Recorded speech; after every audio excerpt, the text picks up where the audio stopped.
Hello, everyone. My name is Santita Jackson. It's a joy to be here with so many of you today. Shelley Davis, thank you so much. What a wonderful array of guests we have here today to talk about our the indigenous peoples of this land, the Untold Story. Brought to you by the Rainbow Push Coalition. Of course, Reverend Jackson has always said red, yellow, black, brown, and white were all precious in God's sight. And today we're here to talk about just that. Oftentimes, when we look at Independence Day, when we look at the 4th of July, when we look at Memorial Day, Labor Day, et cetera, et al., we neglect the story of the indigenous peoples of this land.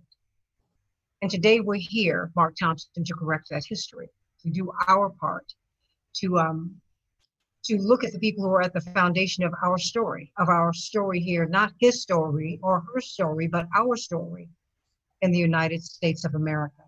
And so as we think of what to the slave is the 4th of July from 1852, that magnificent speech by Frederick Douglass, the great emancipator, as we think about the founding documents, our Declaration of Independence, in which the indigenous peoples, our brothers and sisters, were labeled savages.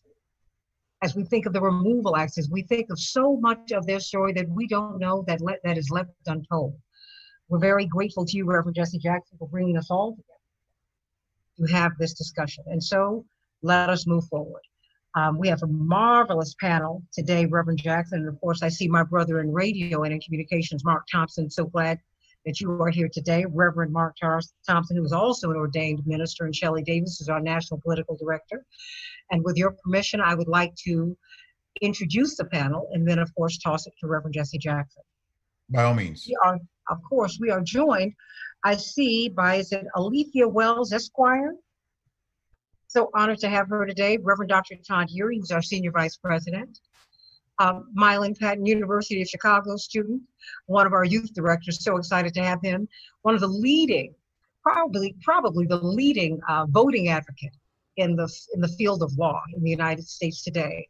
Attorney Barbara Arnwine, former executive director of the Lawyers Committee for Civil Rights Under Law, an organization founded by John F. Kennedy to defend just that. And she has gone on to found the Transformative Justice Coalition. We have David Sickey. We're so excited that you're with us today. Thank you so much, our dear brother. And Chief Hoskin, may God bless you today on this Independence Day. And Reverend Jesse Jackson, I'd like to, of course, start with you, Reverend Jackson.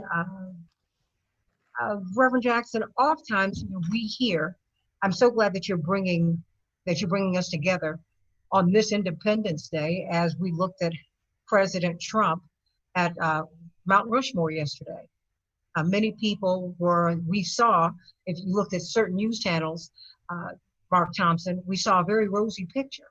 But many people don't know that he faced a good many protesters getting up to Mount Rushmore yesterday because indigenous people said that this is a desecration. And yet, thousands of people persisted and insisted that they be at that event. Why did you want to tell the indigenous people story today, Reverend Jackson? Good morning, Santita, and to the panel. You shall know the truth, and truth shall set you free. Often say that America's original sin is slavery. It's not true. Original sin is genocide against the Native American population. America was born in the sin of slavery, shaped in the iniquity of white male supremacy, which was the root of it all. I want to thank Chief Hoskins, who is now a member of the Rainbow Pushers Board, as we seek to align ourselves with the indigenous population. 573 tribes of Native Americans across America. And because of the massive wipeout, there's so few of them, they hardly rate politically, but they rate morally, moral high ground. Concerned that we know Tallahassee is an Indian tribal name, Mississippi, Alabama, Arkansas, Oklahoma, Seattle, Indian tribal name. We know too little about this part of our history. So we have some need, the Rainbow Push Coalition, to in fact involve the Americans as real members of this family. The issues are issues. Their trees have been violated, our trees have been violated. We should fight with them treated on it. Because last night, Mount Rushmore, Santee, was stolen property, confiscated property. So we established it now that we, some years before, to get the Redskins named from the Washington football team. About to happen now as Black Lives Matter escalates. The fact of the matter, the Cowboys said that the Indians scalped the whites. The fact of the matter is, when they had 1832, they was a good Indian as a dead Indian with the removal of American Indians. If you brought an Indian to the trading block, it paid per dead Indian, per male, a little more female children. Became inefficient. Well, let's sell scalps. White people scalped Indians and sold the scalps. Men, women, and children. We must know the ugly history of this. But today is the day to bring it about, Brother Todd, because America was born in the sin of slavery, shaped in the iniquity of racial white male supremacy. And as we now begin to pull down statues of Confederates, treasonous soldiers, we must now unearth truth of our foundation, the nation conceived in liberty and slavery coexisting. It's a contradiction that we cannot stand. We will not stand any longer.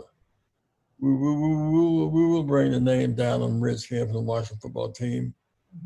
We will also get a commitment to honor treaties. When I look at the Navajos dying, the greatest number dying in the COVID-19, sickens me. We cannot be dismissive of Native Americans dying without water, dying without hospital resources. Today we're getting married again, really getting married to our Native American families. Doctrines, this is our time, and we're going to do it now. Reverend Todd Yeary, who is our Washington Bureau Chief and Vice President, has a lot to say about this. Some of my roots go to Cherokee, South Carolina. My father's parents were in part Cherokee, part Ethiopian. So we are all entangled with the Native American population.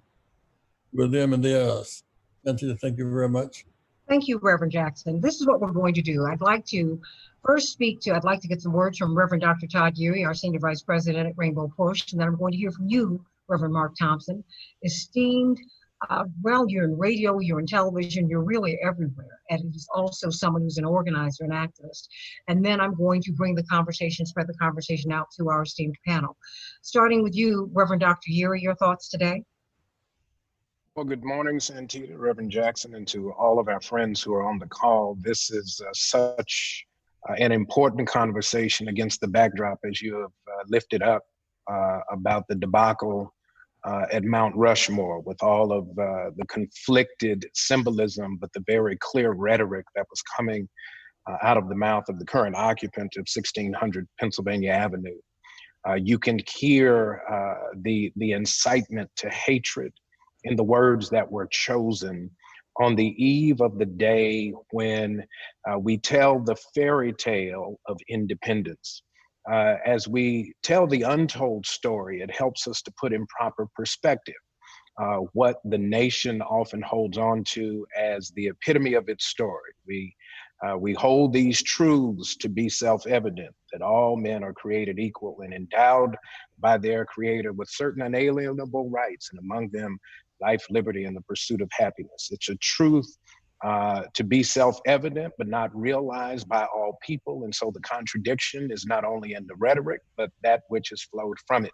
And so this conversation helps us to begin to correct the telling of the story, to begin to understand the unique nuances, to make sure that we walk in self-evident but clearly told truth. And so I'm glad to have our Native American brothers and sisters. I thank Licia Maddox for being my sister from another mister to help kind of do the coordination. She is a great colleague working on behalf of the National Congress of American Indians. And so we've got great work to do together. Santita, I'm putting my seatbelt on, ready to go for a good ride today.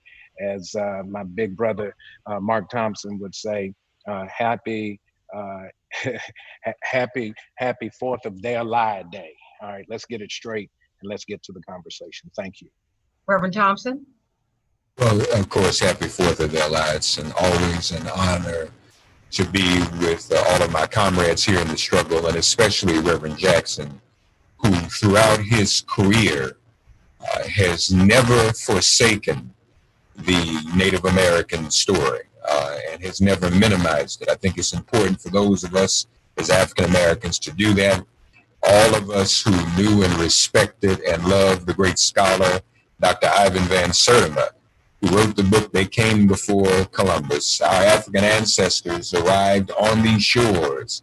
A black explorer from Mali by the name of Abubakari was here in the 1300s before Columbus, establishing trade and relations harmoniously with the indigenous Native American people here in this country. So we're thankful, Reverend Jackson. Thank you to Dr. Yuri. Thank you to Shelley Davis for his great organizing as always.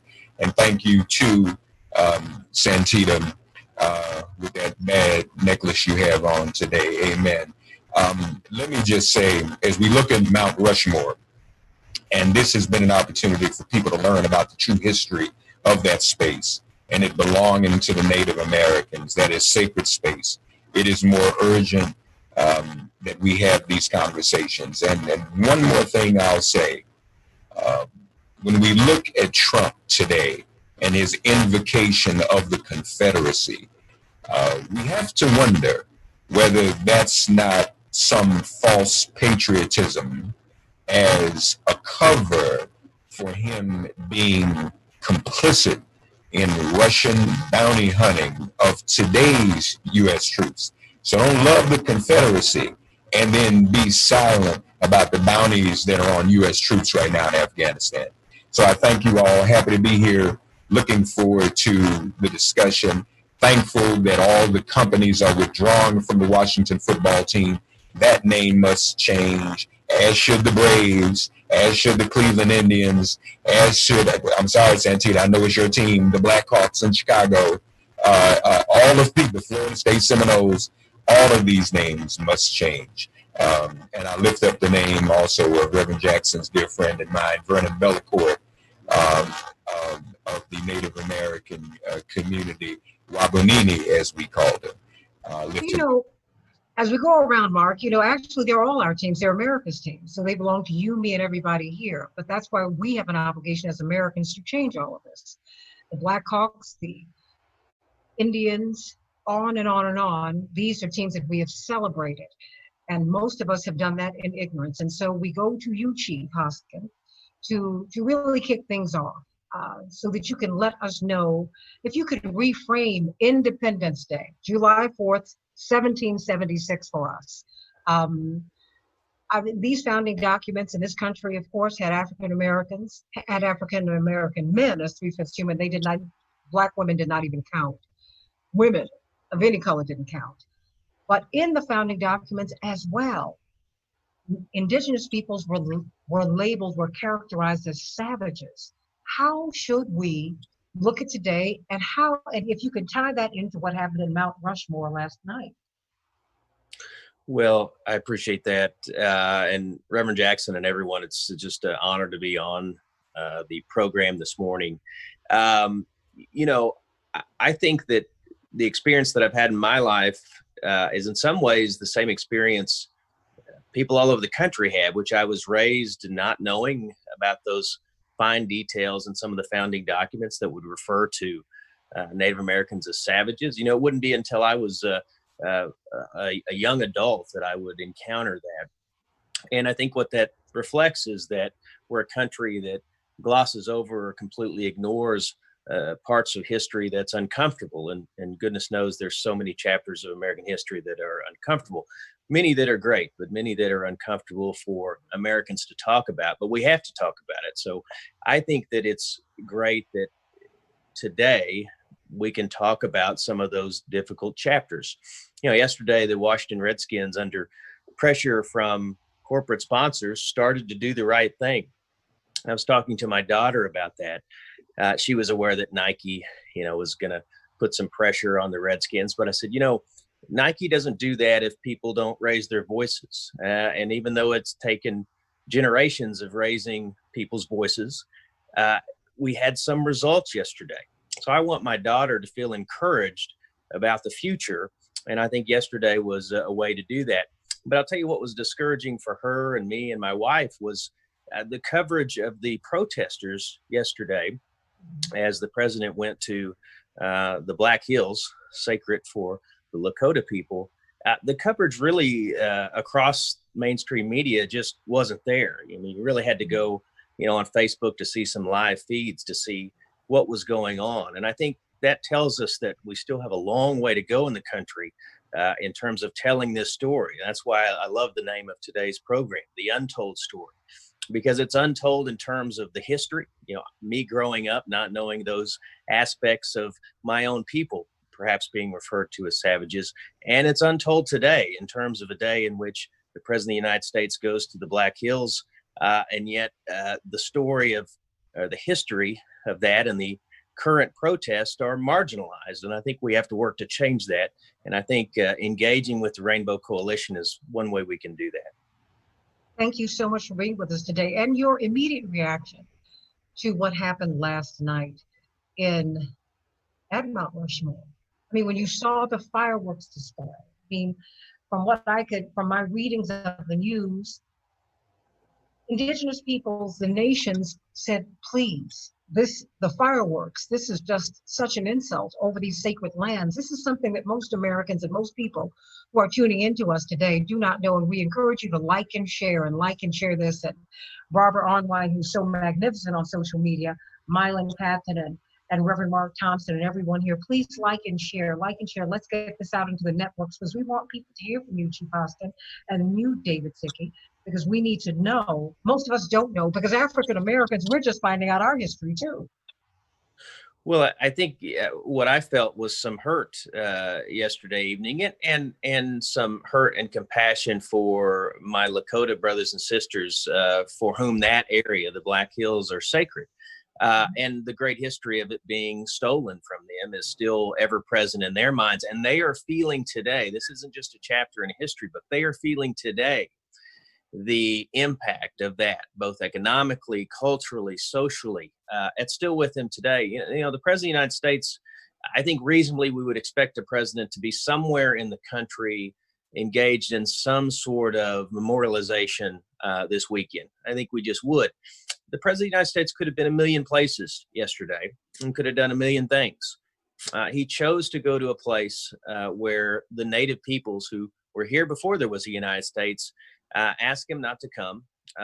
And there's great strife going on in the country. We need some leadership that will bring us together and heal. I think yesterday did the opposite. And so I wish the president would have made a different choice, because for the Lakota people and for Native peoples all over the country, what happened yesterday was not lost on that. Celebrating in that manner, and really the tone of that speech. I mean, honestly, I said he could be a million places and do a million things, but that speech anywhere, I think, was jarring to hear, just as an American, certainly as a Native American. David Sickey, from the great state of Louisiana. Yes, Reverend Jackson. The attempt to do Juneteenth speech in Tulsa, Oklahoma, calculation, go to the Black Hills of South Dakota, all is about turning people against Blacks and Native Americans. That's why our coalition is so significant. We're like the numbers we pick up in moral authority, and it's significant that we shall forever. This went on when Native Americans on the attack. We were with you we were in Standing Rock 2 years ago, Santita. We're going to stand together. Thank you. Thank you very much. David Sickey from the Louisiana, I want to pronounce this correctly. Is it the Coushatta Nation? Right, it's Coushatta Tribe of Louisiana, yes. Okay, we need you to turn up just a little bit, sir. We can hear you, yes. Okay, is that helping out a little bit? Just a little bit. If you could come just a little closer, because we absolutely need to hear everything that you have to say, sir. Okay, great. Can you, does that help? Perfect. Yes, sir, that helps a lot. Thank you, good morning. The Untold Story. The Rainbow Push Coalition is bringing together the Untold Story. You can react to what happened at Mount Rushmore last night, but What don't we know? There's so much that we don't know. Absolutely. Good morning again from the great state of Louisiana and from the sovereign nation of the Coushatta. We are located in southwest Louisiana, and we have 966 members in our tribe. And we're very, very proud, and we consider it a privilege and an honor to join you all this morning, including Reverend Jackson, who is an icon here in our country, who's been a leader for several decades in social justice and civil rights and so forth. It's an incredible privilege to be here this morning. As you know, the story of Indian law and policy here in the United States is tumultuous, and for a lack of a better word, unbelievable. And in the context and the background of what's happening in this country, we're facing unprecedented challenges and crisis. It's very appropriate that we have these types of discussions. And again, some of our panelists mentioned that these are sometimes uncomfortable topics to discuss. But just because it's uncomfortable and unpleasant, it doesn't mean that we should hide them or sweep them under the rug or try to wish them away. This is a part of American history, whether it's good or bad. And so again, let's put forth all of the topics and the things that have occurred since the founding of this country. And as you know, Native Americans became official citizens only in 1924, which is relatively a short time ago, relatively speaking. And excuse me, Mr. Sickey, could you repeat that for our listening audience? And we want you to like and share this, and please highlight that, everybody. Amplify what you just said. Could you repeat that, please? Absolutely. As you know, since the founding of America, the indigenous people inhabited North America for thousands of years and centuries. And since the founding of America, of the United States, Native Americans did not become citizens of this country until 1924, which, relatively speaking, is only a short time ago when you think about it. In addition to that, voting rights for Native Americans in every state only occurred in 1962. And I'll be happy to repeat that as well, if you wish. Please, please. I'm only asking you, Mr. Sickey, I'm only asking you to repeat this, and Chief Hoskin, because we are at the Rainbow Push Coalition are very sensitive to the fact that we're asking you to share our history with us, your lived history, but it's our collective history. And these are things that we don't know. I know Mylan Patton, I'm almost certain, University of Chicago student, one of the top universities in the world. Just nod or affirm yes or no. Did you know that Native Americans, indigenous peoples were not citizens until 1924? This is something I did not learn. Okay, I think you're sitting a little close to Reverend Jackson. I have to move you over. And just if you could affirm or deny this. I mean, Attorney Arnwine, did you know? Yeah, you probably did. I was saying this is something. She reads the law books. But please, just please give us that so that we can carry this forward today. Mr. Sickey, on Independence Day, you have been citizens 96 years, not even 100 years. Absolutely, and it's remarkable. Another fact is that Native Americans have been, to this day, have on a per capita basis, enroll and enlist in the United States Armed Forces voluntarily. We have the highest rate of any segment of society of Native Americans volunteering for this nation's armed forces, which means, in other words, that despite what has been done to our tribal nations and tribal people in this country, our people continue to serve proudly for the defense and the spread of freedom, not only here in America, but around the globe as well. And I'm very, very proud of that fact. That was the question that they were asked on C-SPAN this morning. They asked the American public, are you proud to be an American? And you're very proud. How, and yet, and African Americans are proud too. How do you manage to be proud when you've had so much exclusion and quite frankly, genocide? Again, Ms. Jackson, you brought up a great point this morning that that African Americans are still learning about your own history, which I'm very thankful that you're very forthcoming about that. Even in my own Native American culture and among our people, there's so much to be learned about our own history as well. And the most important fact for any group here in America is that know your history, study your history, know the facts, but at the same time, do not be paralyzed by history. Be a good student of history, learn from it, and apply the best practices and take what's good out of that history and create a better society for your communities and your jurisdictions and in our entire country going forward. So again, the idea is to, again, not be paralyzed and live in history, but to take what was done to us and to learn from it and to apply best practices and enhance your communities back home, wherever they may be. Santita, Yes, Reverend.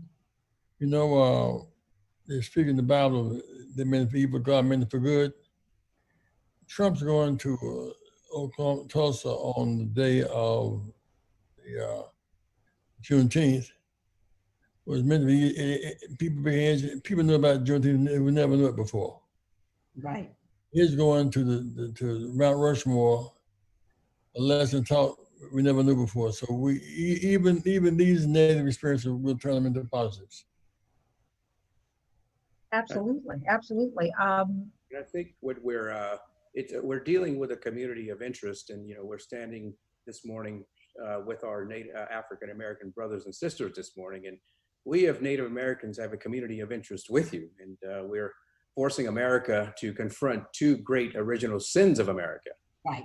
Which the Reverend eloquently put this morning during our introduction: the genocide of its native people and the slavery of African Americans. And here we are celebrating today, July 4th, the independence of our country. And yet it's interesting to note that, even in a literal sense, this country's a democracy was founded in North America on the bedrock and on the very foundation and on the lands of this nation's indigenous peoples and communities. And and as you know, again, like I referenced this morning, Native American policy and law here in America has been tumultuous. And even to this day, and Chief Hoskin, you can comment on this as well, there's still a lot of unknowns. We have come so far as a nation and as tribal nations that exist here in America, and yet we have so much more work to do. Chief Hoskin? That's certainly true. I think historical perspective is important, and there's been mention of citizenship since the 1920s and the right to vote since the 1960s. The other thing we have to remember is for most of the 20th century, our tribal governments were not allowed by the government of the United States to function in a meaningful way, to exercise sovereignty. For the Cherokee Nation, it's been since the 1970s, which is a relative short period of time. And it's true across Indian country that you see tribes, when they've been getting back on their feet in terms of governing themselves, fairly short period of time. We have come a long way, but in terms of economic advancement, in terms of opportunities for our people, I think that's an important part of history for people to remember. It's true, people need to know that tribes were here since before the founding of the country. That's what I want every child in America to grow up learning. But I think also understanding that a couple of centuries, a few centuries of oppression and dispossession and dismantling of governments and divvying up of land and the imposition of states like the state of Oklahoma over tribal lands has had such a lasting impact. And so some people will say, well, why do the tribes still need assistance from the government of the United States? Well, it's a trust responsibility. It's born of treaties and federal law, and it reflects the United States needing to make good on centuries of oppression and dispossession. So it is true, we have a long ways to go. Chief Hoskins, we learn much about African history from the Tarzan movies.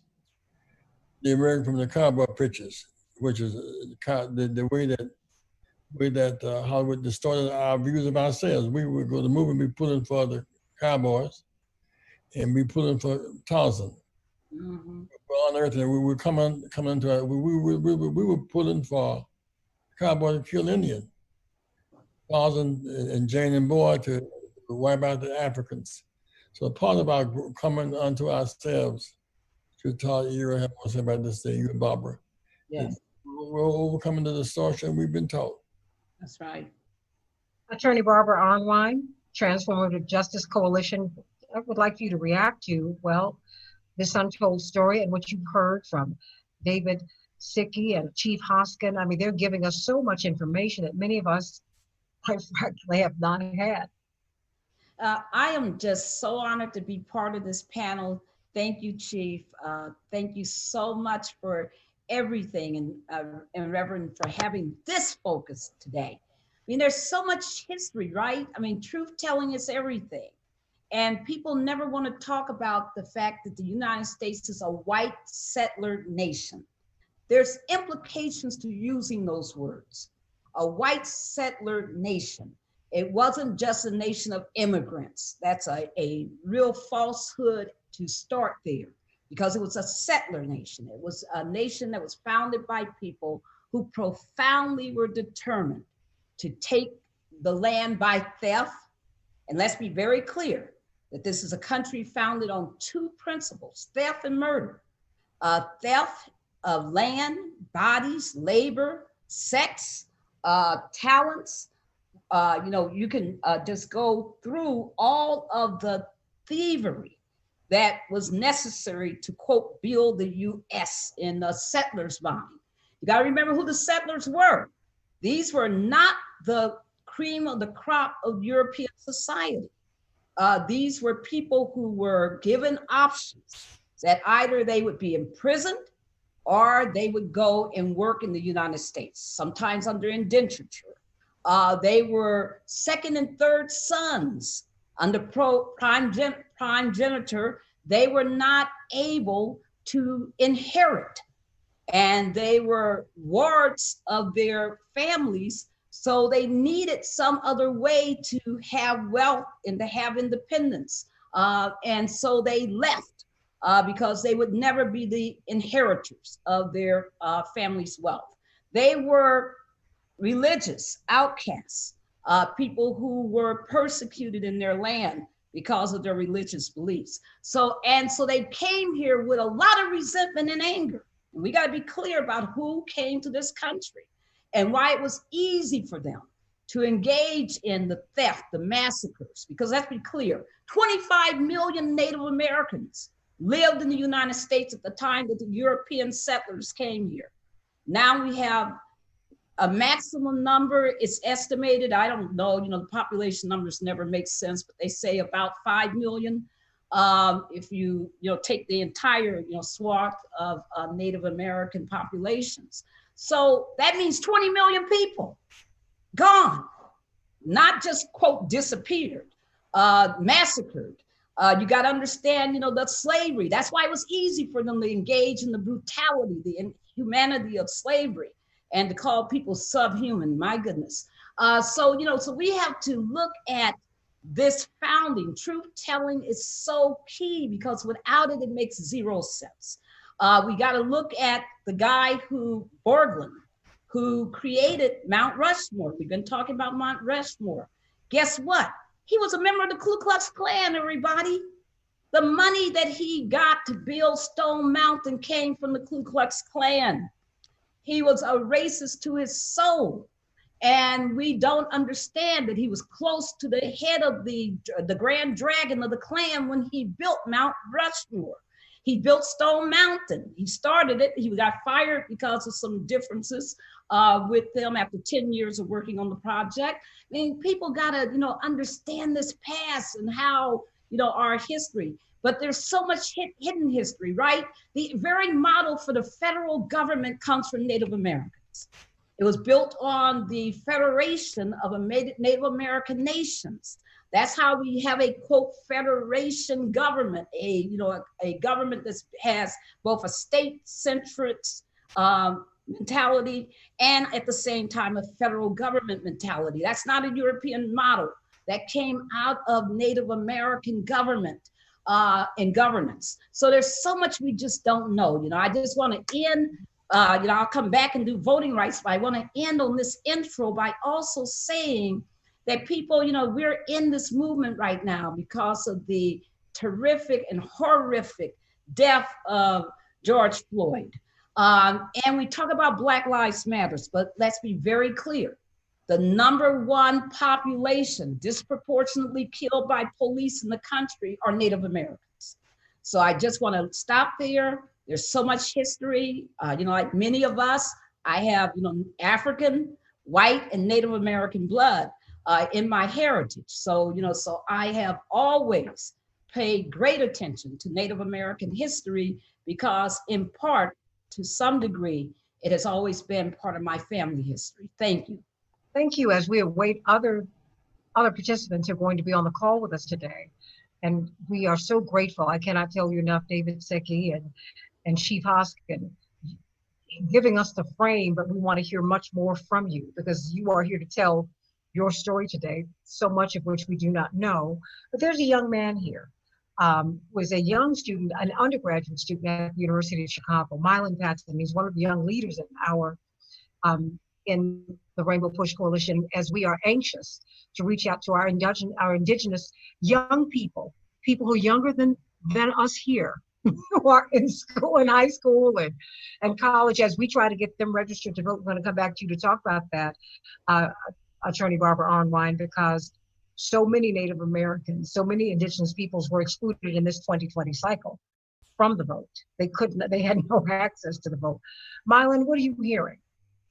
Yes, thank you so much, Ms. Santita, and congratulations on your 1-year anniversary. I was listening to your radio show yesterday of your show on WCPT, so I wanted to congratulate you on that, and thank you so much, Reverend Jackson, Reverend Wilson, for this opportunity, Shelley, for putting together this amazing, cohort. This is such a significant, not just day, but moment. Just speaking for today's generation, we have a lot to do today beyond the cookouts and the fireworks on the 4th of July. We need to speak out about the Lakotas and the history. So grateful we have community leaders here today. What else can we do? What else do we need to be doing in this time of shining the light yet again and again on the injustice and inequities in this country? Chief Hoskin, a little bit earlier, I think you touched on a very crucial point that resonates with many of us in this country. Times like this have sort of peeled back the curtain on this nation in both ways, and truths are being brought out to the forefront that we may not have traditionally engaged with in the educational system. For too many, the stories of marginalized folks and communities have steady been untold. But I think this is a time for lamentation for many, but this is a time for hope for many. And I'm so hopeful that in this moment, these stories are not just being told, and this is an amazing title, The Untold Story, but they're going to begin to be listened to and validated, just like traditional stories have. So this is a time of hope and reflection for me. I see Miss Alethea Shapiro, Alethea Wells Shapiro, has joined us. I'm so glad that you're with us, Esquire, excuse me, Madam Attorney. Please, I want you to pick up from what we've been hearing. We've wanted to hear from everybody, but in particular, we've wanted to hear the untold story, a story that we ourselves cannot tell. What are we missing today?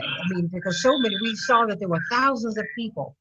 Reverend Jackson, I have to tell you, I was a little taken aback, David Sicki and Chief Hoskin, when I heard the thousands of people roaring their approval as the fireworks were bursting at Mount Rushmore yesterday. I said, wow, the insensitivity, just as if this pain is not there. Madam Attorney?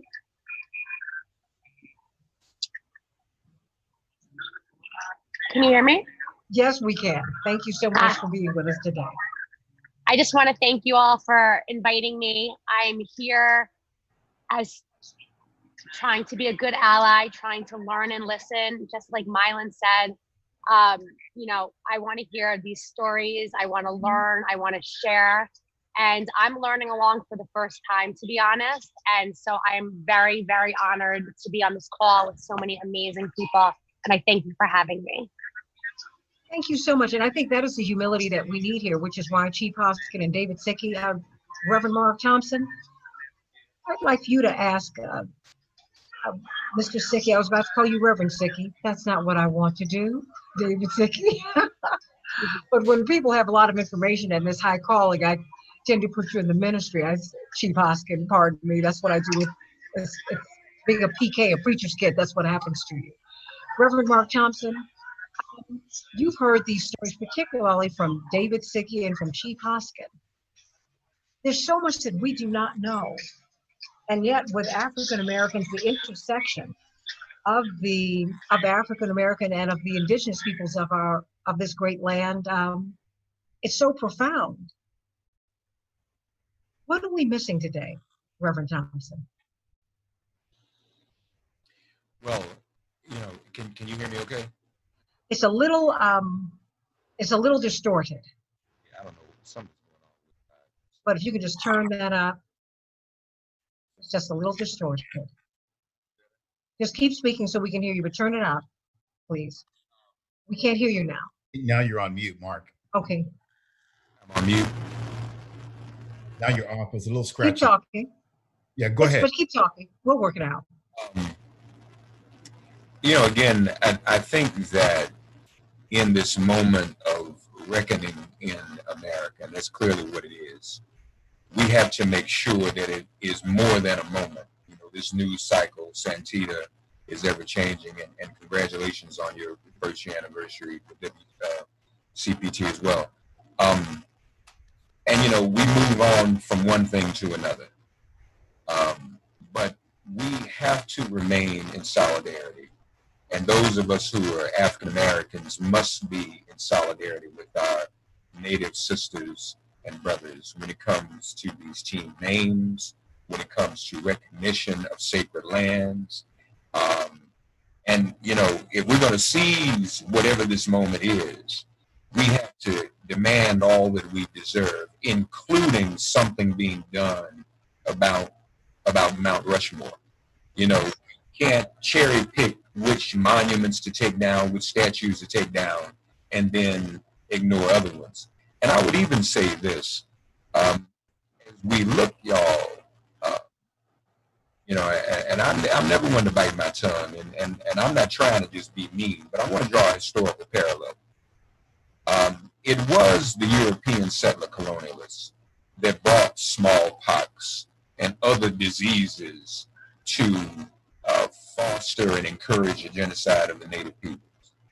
What is it when a leader knows that there's a pandemic that will kill literally thousands, if not millions of people, and does nothing about it, and then wants to uphold statues of Andrew Jackson? What is the difference in a modern context between what those settler colonialists did to those with those diseases and what is happening to our people today? And it is disproportionately, as we know, affecting people. You all don't know this. In Times Square, there's something that filmmaker Eugene Jarecki has erected. It's called the Trump Death Clock. And it's a rolling number of the number of deaths every hour as a result of this pandemic. And so we might look at it as one way when he says, or he's been saying, they kind of changed their minds now. Don't wear a mask. It's safe to go outside. We've got to reopen the economy. That's the modern day version of smallpox in the blankets. When they went on Fox News even and said that, and they were talking about white grandmothers and grandfathers may need to be willing to sacrifice their lives for the good of the economy. That is absolutely horrific. And so history does repeat itself. It's repeating itself right now in terms of what the Native American experience was. And all I can say, Santita, is, you know, I'm here to stand in solidarity. We all should stand in solidarity and continue our resolve toward correcting these wrongs and eliminating all forms. Like, for example, Aunt Jemima, that's gone. All these other images are gone. Well, the Cleveland mascot has got Chief Wahoo's got to go. The Tomahawk Chop in the Atlanta Braves has got to go. So, and I say that as someone who's always admired Hank Aaron. But you see, even we are victimized when that kind of things happen. Those kinds of things happen because those black football players, black baseball players have to play under those names. And I think it's high time even some of them today in 2020 said, I'm not going to accept this anymore. These names need to change, not just Washington, but all of them. Santita. Yes, Reverend. Truth does not need a majority population validation. Jesus was a minority, but morally right. In some sense, the Native American population, the morality of their cause trumps bigger numbers of people. That's why we must know more about it. I want Chief Austin to give us some of the famous Indian tribal names. Last week, the Confederate flag came down in Mississippi, but it should be a Native American statue. It's named after Mississippi's Indian tribal name, for example. Give us some of those names, Chief Hoskins. Well, there's a lot of names and a lot of people that ought to be memorialized. You know, Wilma Mankiller is the one that comes to mind for me, not from Mississippi, yes, but the great chief of the Cherokee Nation. A lady that in, I think, the year 2000, before the National Congress of American Indians, made the case that Indian peoples of this country ought to join with the civil rights cause of African Americans. She said that then. And that's something I reflected on lately. There's a lot of, I think, great imagery and depictions of Native peoples that can be done appropriately across the country. And as you pointed out, Reverend Jackson, so many of the place names, particularly in the southeastern part of the United States, come from Indian languages or Indian place names. And I think we can recapture that in this century. And I think that it would be good, not only for us, I think it'll be good for the country because, you know, monuments aren't how you learn history, but monuments are about what you revere. And I think this country, it's a high time it started revering more of the Native peoples that were here before this country was founded. Tallahassee. Tallahassee, yes, yes. Alabama, Kansas.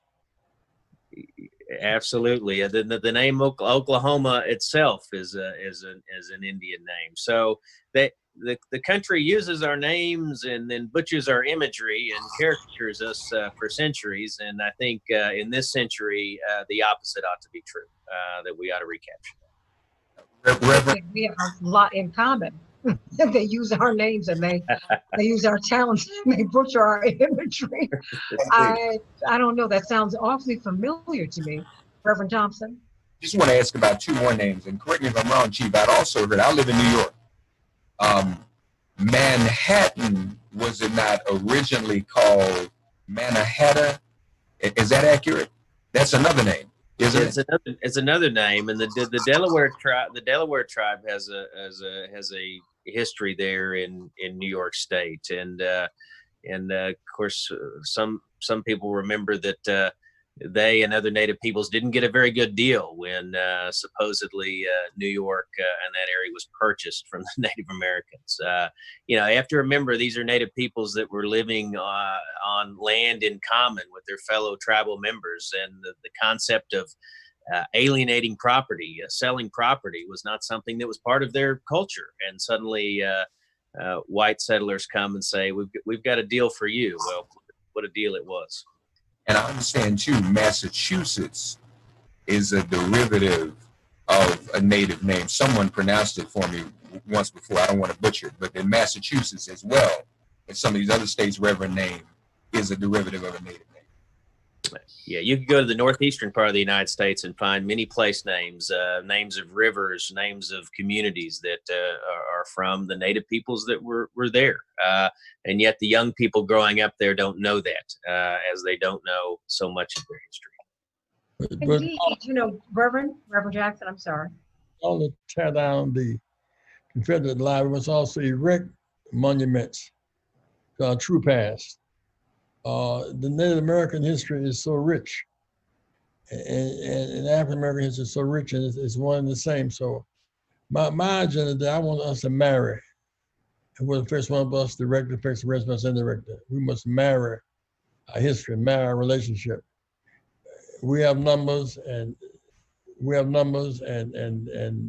numbers, and we both have a cause. It's a common cause. David Sickey, there is so much that we do not know.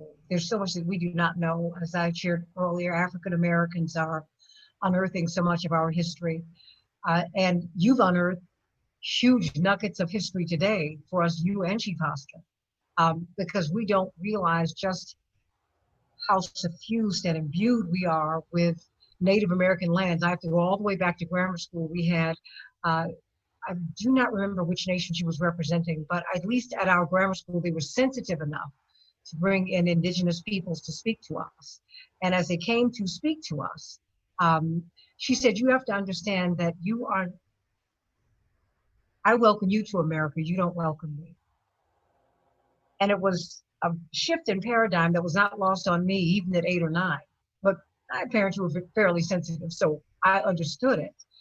What are we missing today as we talk about this untold story, as we welcome Daryl Jones to the show? Thank you so much, Daryl Jones, for joining us. David Sickey, what are we missing?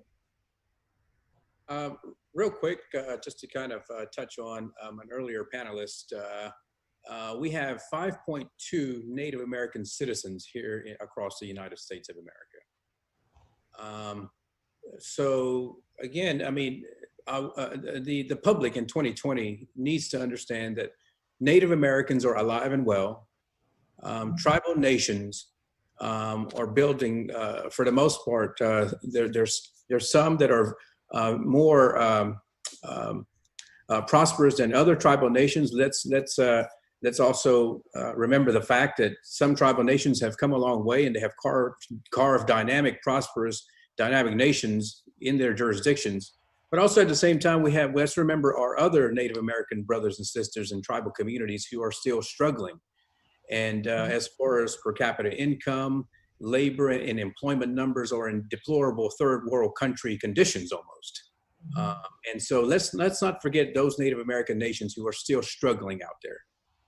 But also at the same time, let's applaud those Native nations who have achieved so much against the backdrop of immense, immeasurable odds. And coming back to the issue and topic of mascots and monuments, let's take it as a teachable moment for America. That as a civilized democratic nation, in one of the most prosperous nations on planet Earth, you would think that we would have a better idea of how to go about embracing one another and learning from each other's stories. Because when we learn from each other's stories and histories and just stop to listen to one another, we enrich everyone's lives. We enrich each other's lives, and we create better communities. And so also, let's not forget that tribal nations, such as the Coshada, for example, are giving back to our communities in more ways than one. For example, prior to COVID, the Coshada Nation employed 68% of my county. And in addition to that, 4% of our adjacent county of Jefferson Davis Parish. And our total workforce prior to COVID of 2,400 people, over 97.8% were non-Indians. And a small tribe that numbers 966 members here in rural Allen Parish, in Elton, Louisiana, a small tribe numbering less than 1,000 members, is able to employ friends, family, and neighbors from an 18 county or parish region. That's a little bit over a quarter of Louisiana's parishes. So again, there's so much need that needs to be addressed now. And Chief Hoskins can chime in on this. He can add to it if he wishes. But since President Nixon, tribes are now living in the era of self-determination. After the federal government tried many different policies in their treatment towards Native Americans, finally they decided, hey, you know what, let's let the Native Americans decide for themselves what they see will be best suited and in the best interest of their own people. So as of President Nixon's administration, Native American tribes and peoples across this country are living in the era of self-determination. And what makes self-determination in today's world is its recognition that tribal members share cultural and historical ties that are worth protecting. And self-determination allows tribes to cultivate their uniqueness while simultaneously integrating into everyday life of all Americans. And what is special, no, please keep going, Mr. Jackson, please. What is special about self-determination is that it is a policy that recognizes that cultural difference is no more or no less than difference, and that difference is such is non-threatening. And self-determination is a policy that is not afraid of difference. On the contrary, self-determination nurtures that difference and allows it to flourish in ways that benefit everyone. Chief Hoskins, I'm sorry. Chief Secretary, you know, we laugh at mascots. We look down upon parasites. We respect hosts. You be seen as a host, rather than a parasite and a mascot. It's so different. That's why, as African Americans take over these cities and states, Mark, it's important to not only we move Jefferson Davis Parish out, but and into the African Americans, but also we are city erect statues in Native Americans, because that's the true history. But they're not parasites, but hosts. Indeed, Reverend Jackson, I think you also make the point that as we tear down these monuments, it's not just enough to tear things down, Reverend Thompson and Attorney Arnwine, and Reverend Dr. Urey, Mylan Patton, and Mr. Jones. I'm going to come to you very shortly after I speak with Chief Hoskin. I'd like them to respond to that. It's what we must build, because we are in a teaching moment. Mr. Sticky, we are in a building moment. We're reconstructing. America is a country, an idea, and an ideal that is constantly evolving. It's constantly under reconstruction, if you will. Jefferson Davis Parish, my. So my question to Chief Hoskin is, what should, and you, Mr. Sticky, as we bring down these monuments that are fraught with so much pain, and hopefully put them in museums so we can not forget them, because now a lot of commercials, if you look at them, Attorney Arnwine, they have a desegregated America, Reverend Thompson, an America that never existed. What should we be replacing? You talked about Ms. Mankiller. I mean, who else? We need to know who. We need some new monuments. All people need them. Americans need them. Well, I think we do need some new monuments, and there are tribal leaders across the country from our past that could be depicted in monument. I think it's important that they be relevant to the place, because part of a Native American monument will be the place, because the place was so important and so sacred. And so Cherokee Nation is in the northeastern part of Oklahoma today, but our original homeland was in the southeastern part of the country. And so there were Cherokees that lived at that part of the country in communities now that don't even understand it when they drive down a street or when they see a place name. So, we had a great peacemaker, a beloved woman named Nanyehi, who lived in the southeastern part of the United States, in the Carolinas, what's now the Carolinas, and perhaps that could be something there. But I think the important thing is to ask this question of tribal nations all over the country. They know best who should be there. But here's the other thing I would add. Nike and FedEx applied tremendous pressure to the Redskins to change the name. What I would ask of Nike and FedEx and other corporations is, don't just use your economic might to change a name or to encourage monuments to be changed, but put resources into telling the story. Because tearing down a monument can begin a conversation that will fizzle out soon if it's not enriched with some discussion. And changing the Redskin name is something that will grab attention across the country and around the world, but will fizzle out and be overshadowed by other events unless we seize the moment. So I think I'd like to see the same energy that was put into pressuring the Redskins to change a name, to change perspective in this country. There's enough wealth and might in this country to change how we teach history. We can depict it in statues, but we ought to be depicting it in history books. That's, I think, what we're missing. Didn't Trail of Tears end up in Oklahoma? Yes, Reverend, it did. And that's a story that's also not told. You know, every Native people in this country has a story of dispossession, some sort of removal or dispossession. The Trail of Tears, most associated with the Cherokee Nation, not only the Cherokee Nation. That's something that should be memorialized more in this country because it helps tell a story of the larger issue of oppression and dispossession by the larger society towards Native Americans. Bob Brown Wine, Trail of Tears and Trail of Blood.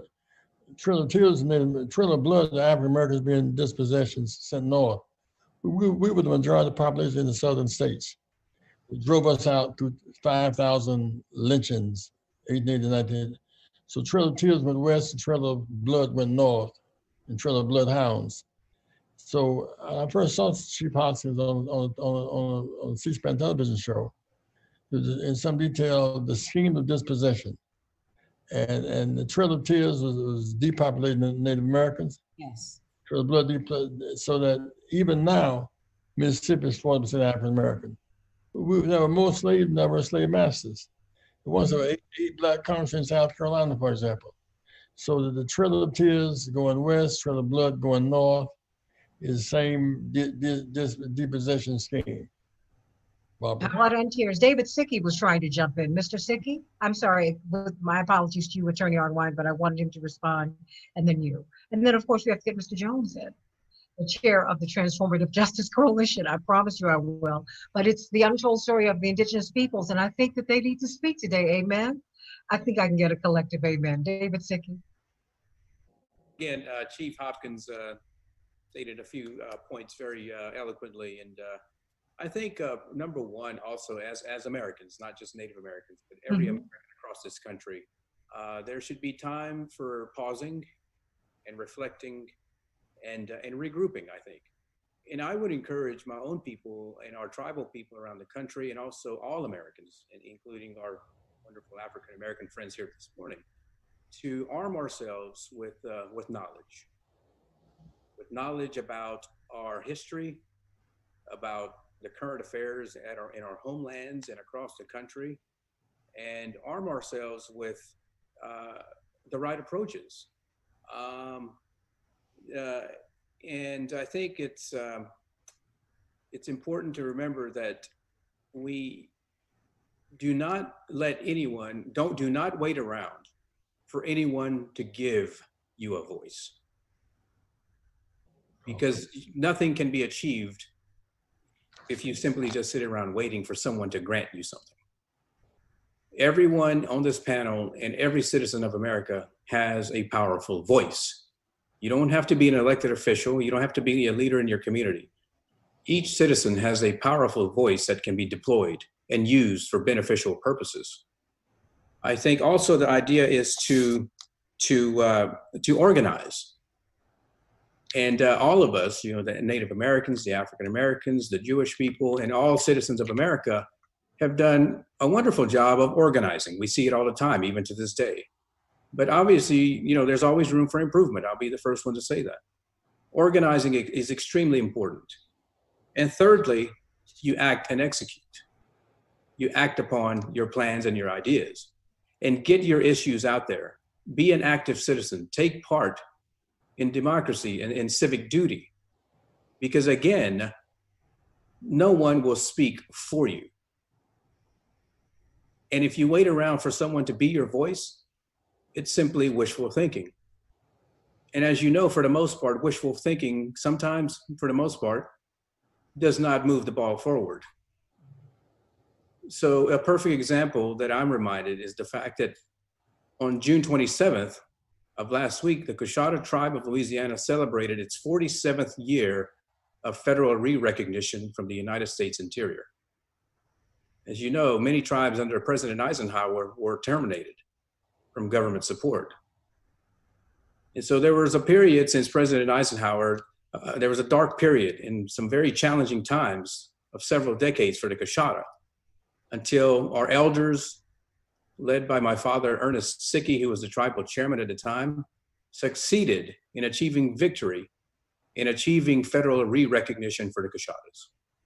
But if you ask the elders and the pioneers at the time, and if you ask my father, Ernest, how did you do that? How did you found and create a tribal nation in the wilderness of Allen Parish, in Elton of all places, the most rural of rural America? And they will simply tell you in the most humble way possible that they didn't wait around. They did not wait for anyone to come to their rescue. They did it themselves. They spoke up for themselves and they acted. And so those pioneers, thankfully, as we celebrate our nation's independence, just last week, we celebrated our own tribal, re-recognition from the federal government. How would we know that? If you don't tell us, we will not know that. I'm having a hard time hearing Reverend Jackson, sir. Reverend Jackson, you need to speak up, please. Unless we will not know unless he tells it. We must tell each other our stories. That's my point. Which is why we're here today. Thank you so much, Reverend and Ms. Jackson. It's absolutely important that we hear these facts because, like Chief Hoskins mentioned, a lot of Native American history and jewels of Native American history you will simply not find on the front page of the Washington Post, or even in our textbooks, for example. Our 7th and 8th grade textbook in middle school here in Louisiana has about 4 pages committed to Native American history, and it's very abstract and very vague.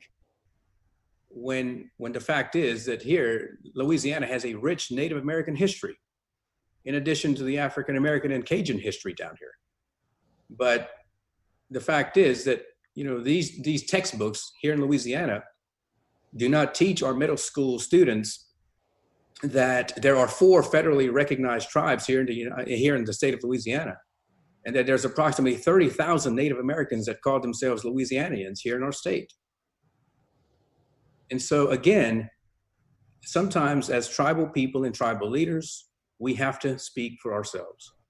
Because again, the historical record shows that no one has ever, it's been very rare if it did occur, that if anyone came to our rescue, or if anyone came and drove to Elton, Louisiana and told us, hey, we have an opportunity, we want you to be the first one to take a crack at it. So again, I want you to know that Native Americans still are proudly practicing their culture and holding on to their traditions and embracing their history and learning from it. We're not here in Louisiana, if you drive, and I invite everyone to visit the sovereign nation of the Coshada in Elton, Louisiana. If you visit our tribal nation, you will see firsthand the immense pride that the Coshadas have in their history, traditions, and culture.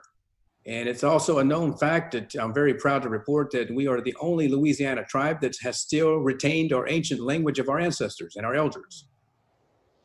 And if you visit us in Elton, and I extend you a personal invitation, you will be my guest, you will hear the ancient language of my ancestors still being spoken fluently in Elton. That was not taken away from us. That was not beat out of us by force, by anyone, which speaks to the resiliency and the strength of our tribal people. Mr. Sickey, could you respond to this Facebook viewer who stated that, and you, Chief Hoskins, as well, there's one of our Facebook viewers said that Native Americans only have had religious freedom since 1978. As prior to that, they could be imprisoned for practicing your religious practices. Well, there's so many different paths to God. We're not all Baptists, right? What is that old saying? I'm a Baptist, but I'm glad God is not. So, well, there are some Supreme Court case and also a later Religious Freedom Restoration Act that operated to protect the cultural practices, which are recognized as religious practices under the law. And there's truth to that. And the oppression could be in the form of what would happen at boarding schools, what would happen to Native Americans who were imprisoned, whereas other inmates would get to practice the faiths that were recognized by mainstream society, but the natives were not. So it was a long time in coming to have some progress in that regard. Mr. Sickey, would you like to respond? Online. Illinois, Indiana, Indian tribal names. It's important we begin to put them out there because blacks are now beginning to take office in these citizens. If we know that history, we'll begin to build monuments. Reverend, that's why Chief Hoskin and Mr. Sickey have said that, we've got to take control, Daryl Jones, of our books. Yeah. Attorney Arnwine. Daryl Jones, the chairman of the Transformative Justice Coalition. We've got to rewrite, or should I say, we should write correctly the history, because our children are being fed untruths, as Reverend Thompson pointed out at the top of this Facebook Live broadcast. Please like and share, everybody, like and share. And we'd ask our brothers and sisters in the Coshata Nation, Chief Hoskin, we want everyone to like and share, because this is the beginning for so many of us, Daryl Jones, what is your takeaway from this conversation? We're going to begin to close things out shortly. Thank you for your patience. No, thank you. And thank you for the forum and bringing forward the conversation and the discussion. Because without, as Reverend Jackson indicated, without the discussion, people don't learn. And that's what we're about. We're about the whole learning process. It was amazing to hear from, I believe it was David Sickey, that indicated that in Louisiana, that there are only 7 pages committed to Native American history to be told. We know that when we view African American history, I remember the struggle to be able to have, and I came from a predominantly white community and predominantly white school system, the struggle to have the African American curriculum in the school for us to learn it. And we depended so much on our families to teach us that history.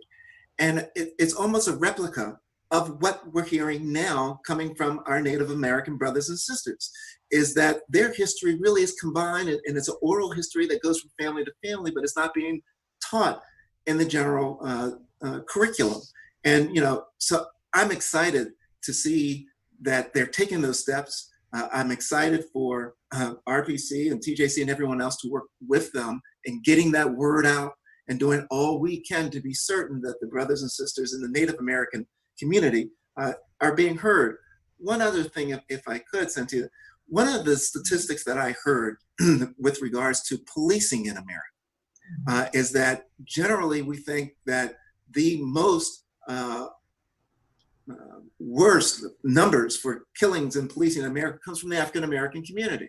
From what I understand, that's not so. It's in the Native American community that exists. So there are so many parallels between the African American struggle and the Native American struggle that story needs to be told. People need to understand that this parallelism exists. And so I'm just excited that this forum exists to try to educate people along those lines. And I appreciate all the efforts that are being taken. Yeah, I remember you escaped to the reservations. Right. We are Cherokee. We are Navajo. Absolutely. Look at Barbara Onwine's high cheekbones. Oh, stop. That's the Well, indeed, these are things that we've heard about. As we, I do want to ask Attorney Arnwine, and after you, I'd like to go back to because we're going to begin to close things out. But I do want to find out a couple of things from, and I'd like you to pick up on this too. But Attorney Arnwine, comment. Attorney Arnwine? Yes. Oh, okay. I'm sorry, you went out for a minute. Oh, I apologize. No, it's fantastic. Thank you, Attorney Daryl Jones. I am just so delighted, David Siskey, to hear your story about Elton. It is so beautiful, so prideful, so gorgeous, because it's part of what I call our resistance. that no matter what anyone tries to do, that we know our internal dignity, and we have that ability to rise up continually and to assert ourselves. You know, I wanted to talk just a little bit about just two things real quickly. Thank you, Chief Hoskins. I'm learning so much, and I'm taking notes, you know, assiduously, because it's always great to learn new aspects of our history. One thing is, you know, I teach law, right? And I teach law students. And one of the things I try to make sure that people understand is how all of the dispossession, all of the theft, all of the murder has been justified by the law. So I teach, you know, the case of Johnson versus McIntosh, the correct way, because I heard it taught totally wrong. And I teach it, and I look at the doctrine of discovery, and how, you know, the U.S. is the only case in the entire doctrine of our legal lexicon that actually incorporates a European papal, that's from a pope, order called the Doctrine of Discovery, which basically, you know, regulated, you know, the ways in which the various European nations, you know, related to each other as they were, quote, conquering, you know, foreign lands. And it's a doctrine that goes into the, quote, rehabilitation of the rehabilitation of the humanity of Native Americans and Africans. So it's a very important case, and it's the only case that really consolidates within the United States the land ownership that exists for, you know, Europeans over Native American lands. It's a powerful case. You know, it's one that we don't teach right in law school. We rarely talk about it. We rarely talk about the contradictions of that case and why that case needs to be overruled. You know, how the Pope still needs to rescind the doctrine of discovery. You know, all of these things. But anyway, going back to the vote. Yes, Reverend. Expand upon the Pope's discovery, because that justified all the actions in the rule and all of that. Indigenous people worldwide have been fighting for years now, for decades, demanding that the Pope rescind the doctrine of discovery, because the doctrine of discovery has been used not just in the United States, but worldwide to justify the dispossession of Native people and the enslavement of, you know, Africans and other, you know, nations for the benefit of whites. And basically it's a doctrine of white supremacy based on religious concepts and saying that God divined that whites should have this, you know, this jurisdiction, this authority, this domination, this, you know, just horrific, you know, power over other people. And it says that they're entitled to use the cruelty, the brutality, the inhumanity that is used in order to force these other and subjugate these other people to become Christians and to become, you know, no longer heathens and all the rest of it. It's a horrible doctrine, and it needs to be rescinded. And once you start rescinding that, and if we overturn Johnson versus McIntosh ever in our legal history, then all the land rights change, all the state all the state rights, everything changes. So there's so much to be said about, you know, that part of our legacy that people just don't know, don't study, don't understand. And when we're talking about dismantling white supremacy, dismantling white structural racism, it's key. Those are, you know, key elements of it. Well, you know, Attorney Arnwine, if you will, because land ownership, as the Irish will tell you, is key to wealth in the world. The people who own land are the wealthiest people in the world, because you own everything that's underneath that land, which is why the fight for their land ownership is so key. But as we begin to close out, I do not, in this election 2020 cycle, I would like for you to speak briefly. And I want to, of course, Chief Hoskin and David Sickey will be the last people to speak, because it's your untold story. What about And I'd like for them to react as well to what we saw happen where they live. In this, I mean, being denied the vote because they were outright victims of voter suppression, and we have not had a full-throated Chief Hoskin, David Sickey. We've not had a real discussion about that nationally. We talk about what happens to African Americans. We've seen that, but the things that were done to our Native American brothers and sisters is just shocking. And it's important to talk about, you know, the denial of the vote, and that allegedly in 1923, I believe it is, that Native Americans were, quote, given the right to, you know, vote within the federal system and state system. But the reality is that that was never honored. It was honored in the breach, as we say, because it was never honored. And it was the 1965 Voting Rights Act that changed everything for all people of color in this country. I just want to say that, you know, the fight for the Native American vote is key, critical to 2020.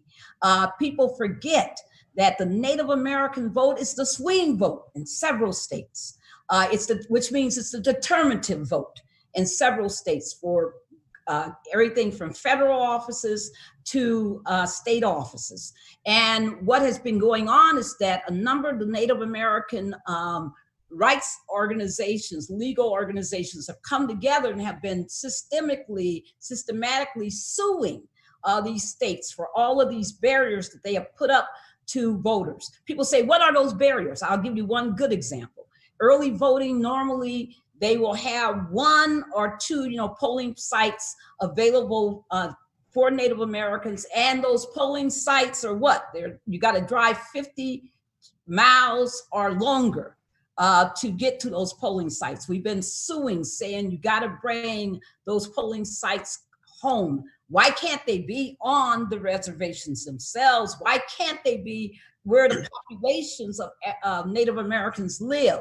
Language accessibility, honored in the breach, over and over and over again. No language access for Native American communities. People are going crazy over vote by mail, right? Everybody's saying that's the best answer in the world, and not understanding, just like I've been on this show talking about how it's a barrier for African Americans and Latinos and others. It's a huge barrier for Native Americans and people, because Native Americans, again, have been denied because the Postal Service doesn't want to serve some of the reservations and doesn't want to drive 4 to 5 hours to deliver mail on the reservations.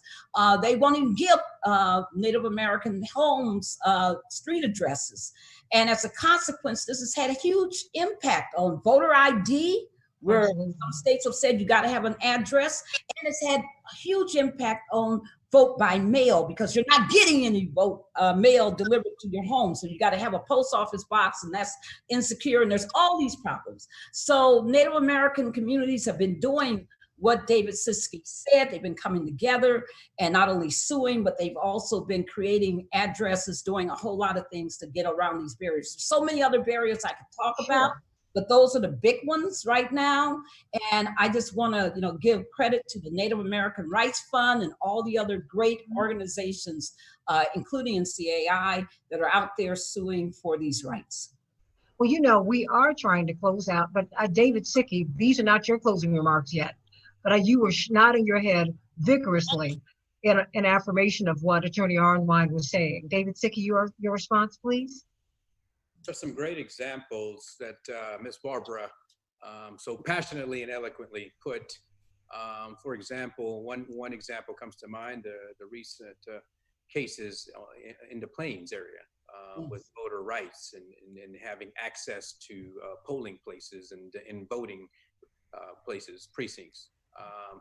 For example, a Native American mother simply cannot get in her car and drive 2-3 hours to go vote, because she may have children that there's no daycare facilities for her to place her children in, her native children in, to go vote. And in certain cases, that person may not even have a vehicle to drive 2-3 hours to go vote, and much less any money to put gas in her vehicle to go vote. So again, those are wonderful examples that you highlighted, and I just wanted to kind of enhance that portion of your example. So, but before I do my closing remarks, I'm going to defer to my elder statesman out of respect for him, Chief Hoskins. Absolutely. Well, before we get to him, because your voices will be the last, aside from Reverend Jackson, that we hear, because it is your story. We are not going to do what the majority populations do, speak for you. You will speak for yourselves. That is why you're here today. Reverend Mark Thompson, in about 60 seconds. Closing thoughts. Oh, well, again, I would just defer to my native brethren and just say that I am in solidarity with them, and I hope all would be on this day, which is one of the greatest contradictions in American history. We will never be free. None of us will be free until the wrongs are righted that have been done to the Native people and that have been done to our people, the African people here in America. Attorney Darrell Jones, Chairman of the Transformative Justice Coalition. I certainly would underscore what Mr. Thompson, Reverend Thompson, just said, and certainly, it's all about learning everyone's history, moving our nation forward with the full understanding and full participation of everyone. And we cannot have everyone participating if the Native American, whose soil we sit on and stand on, is not in full participation. Now I yield to them. Indeed. I believe we have Alethea Shapiro, Attorney Alethea Wells Shapiro. Your closing thought? Okay, we have to bring you back up and we need to unmute. Okay. Got it. Very good. Yes, I thank you just so wanted much. to, I forgot who was just saying it. Was it maybe Mark Thompson? That was I like Attorney that Darrell quote, Jones.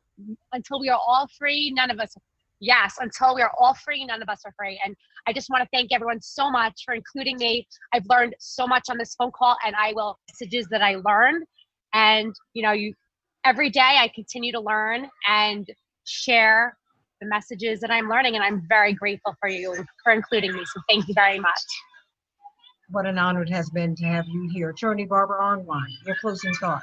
And we understand that they're from Lydia Maddox, that there are an estimated 1.2 million unregistered Native voters. Yes. And that there is a nativevote.org, nativevote.org, the Native American Rights Fund just released a report. And I promise you, I'm going to reach out to you, Chief Hoskin, and you, Mr. Sickey, to have you on my radio show here in Chicago. We're regionally syndicated. It's the top progressive talk radio show on the top progressive radio station in the country. We're very blessed to have that.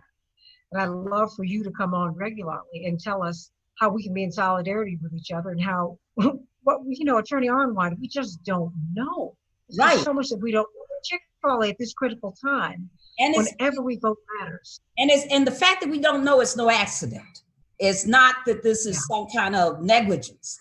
This is purposeful, to keep people ignorant so people don't understand what the true history is and what our need is for reparations, our need is for rights to overturn the injustices that are embedded into our society. I just want to say one last thing. Everybody, you've been hearing the RNC, the Republican National Committee, the NLA, the Republican National Lawyers Association, all of them talking about they're going to spend $20 million to try to take away our voting rights, the fight in the courts against expanded voting options, all the rest of it. And they've also talked about spending that money on putting former military, former police officers, off-duty police officers at polling sites to challenge voters. Guess where they've done this before? In South Dakota, on Native American lands, where they have really taken these challengers and tried to intimidate Native American voters, in addition to doing this in African American and Latino communities. We are united again, and a need to fight and a need to make sure that that never happens. And that means we got to coordinate, Reverend Jackson, and we got to work hard together to defeat a really nefarious evil and just immoral scheme. Thank you so much for having me. Thank you, Mylan Patton. Thank you, Ms. Santita. This conversation that we're having again is so important, and the significance of having this conversation on a day, which I said, which has historically been one of unequivocal celebration, is profound. The untold story. We've discussed what the lessons are that need to be learned. We need to ask ourselves, how can we incorporate these things and not let them overwhelm us? How can we call on the stories of our fellow brothers and sisters to rejuvenate us, working to hold the media accountable, working to hold the educational system accountable, working to hold corporate America accountable and responsible, working to hold our family accountable and responsible? We must keep marching. And this day is so significant because it shows us that we must embrace ideals of community, empathy, and respect in order to grow, not ideals of partisanship, factionism, and apathy. We have a far way to go, and we must just keep marching. So I'm so grateful to be a part of this conversation, and I'm so grateful to have the opportunity to listen. And we're looking forward to all that you're going to do with the young millennials and those who are younger, Mylan, reaching out to our American brothers and sisters who are the Native American brothers and sisters. Reverend Dr. Todd Yeary, our Senior Vice President, theologian, pastor, lawyer. You do so many things. Can you give us an overview as we close this out? Well, thank you, Santita, for moderating this important first conversation. It lays the foundation for what Reverend Jackson has put before us as the profound convener that he is, an opportunity to establish a relationship between communities that have so much of shared history, but we know so little about one another. I would simply say that this conversation provides inspiration, but the partnership and the solidarity will provide and move us toward transformation. This is the opportunity for us to build upon this conversation. The National Congress of American Indians and Rainbow Push Coalition will be coming out soon with a partnership statement that will talk about where we're going to work together on matters of mutual interest. Voting rights certainly premier amongst them as we are looking to lay out a strategy to be determinative, as Sister Barbara Arnwine has said, in the outcome of the upcoming election. But this is an important first step. It helps us to right the wrong of telling the fairy tale. Happy Independence Day, right there, 4th of their lie. As Brother Mark Thompson has said, we've got to fix it. We can't simply revise it. We've got to write a history going forward. Thank you, Chairman Sickey. Thank you, Chief Hoskin. Thank you, Licia Maddox. We look forward to working with you. Thank you, Reverend Jackson, for your brilliance, your genius, your passion, and your vision. And we'll be talking again soon. Thank you. As following your lead, Mr. Sickey, we go to Chief Hoskin for his closing thought. Well, thank you very much, Reverend Jackson, and to all the panelists. I appreciate the opportunity to be a part of this today. I do think solidarity across people who have been marginalized in this country is important. It starts with the very basic and self-evident proposition that there are strength in numbers, and we can look at our numbers and we can use those to undertake important efforts. And they can be efforts relating to economic development, economic justice. It can be strength in numbers to make sure barriers are torn down for voting. It can make sure that we have efforts that are collective to do something about education in this country. It affects African Americans in this country, and it affects Native Americans in this country. Healthcare is always an issue that I think people who live sometimes in the shadows suffer for want of. And we can do something together to strike a blow against those sorts of inequities in this society. They are there, they are real, and there are strength in numbers.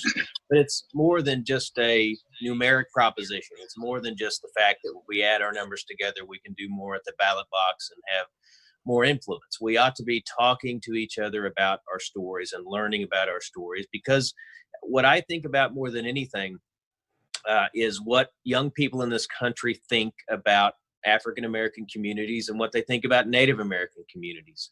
And that's the population that really can transform America.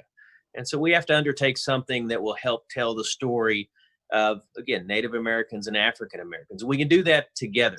I think what Mylan said earlier in the panel, earlier in the discussion rather, was something very inspirational were inspirational to me. It was very simple. And he just talked about that it was a very hopeful day, that he had a great deal of hope. Well, I believe that's true. I believe that's a true statement on his part. And if that's true across the country of people of his generation, then I think the rest of us ought to enrich that sense of hope with substance. And that substance is in large measure the untold history of Native Americans, and frankly, the untold history of African Americans in this country. We ought to do it. We ought to do it together. And I'm just blessed to be a part of it. Thank you very much. Mr. Sickey. And I take note of the American flag behind you and your nation's flag behind you. Thank you for that observation. And I do, as we are, I mean, it's important that we celebrate all of diversity. We're all Americans here this morning and moving forward. And as you see, as you noted, the proud flag of our tribal nation is represented behind me, which features a primitive garfish. But as you know, the garfish is a very resilient fish that has survived centuries since the time of the dinosaurs. So, but it also, in my culture, it represents and signifies courage and discipline, something that is much needed in our country today. But in closing, I want to this has been just a fantastic discussion that, again, enriches all of our lives, not just African Americans, not just Native Americans, but it enriches all American citizens here in this country. And I would just like to suggest that we make this an annual forum, perhaps. Or maybe we can reconvene this panel once again during National Native American History Month, perhaps. I would like to make that suggestion. But in addition to that, our forum, but I would like to encourage other organizations and entities around the country to do the same. Organize opportunities for discussion where we can put everything on the table, whether it's pleasant or awkward or otherwise. Let's have these discussions. And we obviously, as human beings, we will agree. And as human beings, sometimes we disagree. But I want to urge everyone, if we do disagree, let's agree agreeably. I think we will go further as a people and as a country when we have these constructive civil dialogues and exchanges. And if you noted, I did note earlier on June 27th, 1973 is when the Cushatas regained its federal re-recognition after decades of hardship and poverty. And at the time of federal re-recognition, my father, Ernest Sickey, was interviewed by the American Indian Affairs Association, which is still around. And during that time of re-recognition, he said, I'll end with his quote. He said, "The tribe has worked long and hard for this.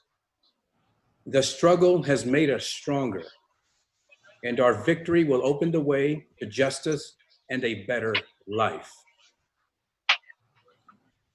And that statement, I don't know if Ernest at the time realized how profound that statement would be and the significant impact that June 27, 1973 had on an entire region of Southwest Louisiana 47 years later after federal re-recognition took place. We're not only, as the tribal chairman of the Cushata tribe of Louisiana, today it's a huge honor and a privilege to serve in this role, but at the same time, I'm reminded of the fact that we're not only addressing the needs of 966 members of my own tribal people, but the policies and the ordinances and the laws that we adopt as a sovereign nation here in Allen Parish impact non-Indian lives as well. So the modern day tribal government has an immense responsibility to practice good governance, good, sound, stable governance, because many lives are dependent upon the success of the Cushatas. In the wake of the Cushata success story, or my people, and the beneficiaries are non-Indian people as well. You cannot draft a better story than that. And again, our wonderful stories our stories of challenges and oppression must be balanced out with discussions of progress and achievements that we have made as a people and as a country. And with that mindset, with that type of view, I think that together we will find our way to a better life, the life that America promises for all her citizens. Thank you all so much, and I hope to see you all again. And I extend to everyone here, and also to all of those that joined us live, a personal invitation to visit us here at Kashada. God bless you all, and Alilamo. Bless you. Reverend Jackson, would you like to close us out? Yes, and there's a book, Keeping Hope Alive, collection of some of my speeches and sermons, headed by Dr. Grace Kim. We'll all get a copy of this book. I'll send those on the Zoom copy of it today. Let me say that, Brother said, Austin said the common number, common linkage, not just the numbers, the link. And the moral, the moral affairs, for example, Santita. In 1965, America. Okay, just one moment, please. We're getting, one moment, Reverend. We're getting a lot of feedback from you. I don't know what that is. Okay, Reverend, please proceed, and I need you to speak, lean in so that we can understand. We need to hear you, Reverend Jackson. We can't hear you. Evolves. My great-great-grandma was not a slave. She was my great-great-grandmother, not a slave. So slaves and savages, that language must leave. No savages, no slaves, really. People who were enslaved. The second piece of that, it seems to me, is that linkage. In 65, they formed a treaty with African Americans, a treaty. But it was never for African Americans on the blacks couldn't vote for 85 years. White women couldn't serve juries in the South to 67. 18-year-olds could not vote. Could go on college campuses, could not, the Indians recognition of vote 73. Latinos in 75. So in that same period of time, we all gained the right to vote. We're the new majority. So in the future, if you have to drive about 3 hours to vote, it's all of us. Because when Kennedy won by 113,000 votes, your million votes count. Bush took the election from Gore by 527 votes. Million vote count. Your linkage is important, the numbers are important, and your moral authority is most important. This will not be an every night. We're going to have this conversation a lot. We must really get some influence the people, Barbara from Congress and others who are not a part of this conversation. They must learn this conversation.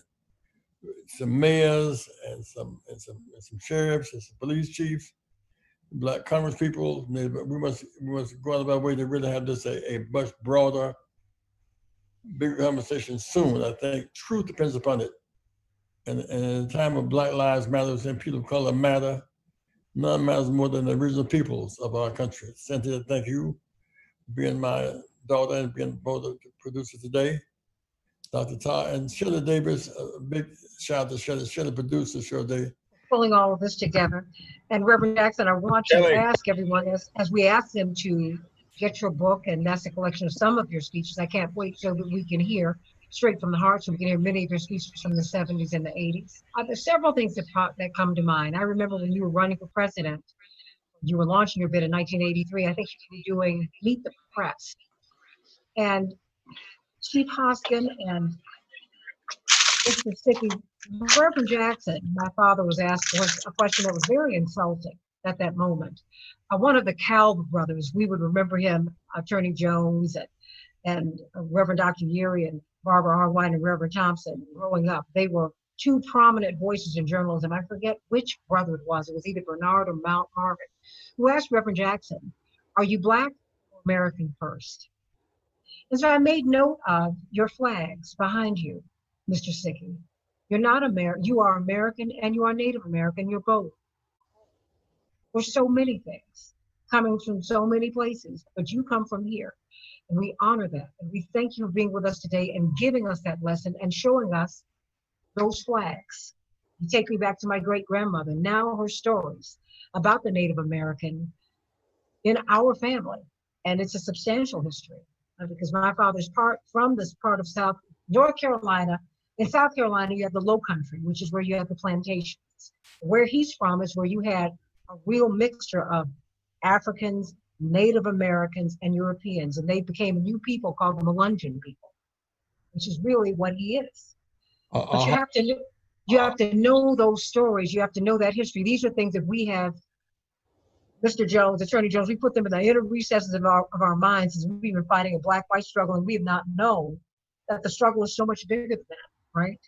Ahosca, North Carolina today, Ahosca, North Carolina. Really? Well, you know, and your father is one of the first African Americans buried in his family plot because everybody else there is Native American. So we have a shared history, and we have a shared, not just shared blood, but a shared experience. And we thank you for sharing with us today, Chief Hoskin and Mr. Sickey. Your history, our history, the flags, thank you so much for that. And, you know, and I leave you today asking you to support the Rainbow Coalition because we need your help. 773-FREEDOM, 773-FREEDOM is our number, rainbowpush.org. You can find out what we're doing. Every week we encourage you to like and share this Facebook broadcast. We want people to hear the untold story. We want you to know that the Native American has only been a citizen for 96 years. Let that settle in on you. Let us think about Langston Hughes today. I think that you would appreciate this more, almost being so lyrical yourself. Reverend Thompson and Reverend Dr. Yeary, so brilliant you both are. Let us close with these 5 lines from the great bard, Black Bard of Harlem. Oh, America was never America to me. Oh, yes, I say it plain. America was never America to me. And yet, I swear on this oath that America will be. And I thank you all for being part of this conversation today because indeed, America is coming into being. Truly, we are going to make America great. We're going to make it there. We're going to get there. We're going to get there together. That's the only way. God bless you, everybody. Reverend Jackson. This is in prayer. Reverend Yeary, please. God, for this time together where you've convened family from near and far, we are humbled and grateful as we are reminded of the names and the presence of those who are now in the realm of the invisible. We are reminded that we are not alone. For the vision and the voice of Reverend Jesse Lewis Jackson Sr. to ask the family to gather on this day, we are grateful. Now, God, we leave this conversation responsible. We have an obligation not to just talk the talk, but to walk the walk and to walk it together. And so help us to link arms virtually while we're physically distancing. We are still socially and politically linked. Help us to do the work that brings us to that place of justice that America will indeed be. Keep us now connected and keep us focused. Keep us mindful that we are not just connected, but we're responsible as we do thy work and do thy will. Amen. God bless you, everybody. And may you have a blessed Independence Day and go and tell the untold story today. This conversation about racial equity that we've had with our Indigenous brothers and sisters. God bless you, everybody.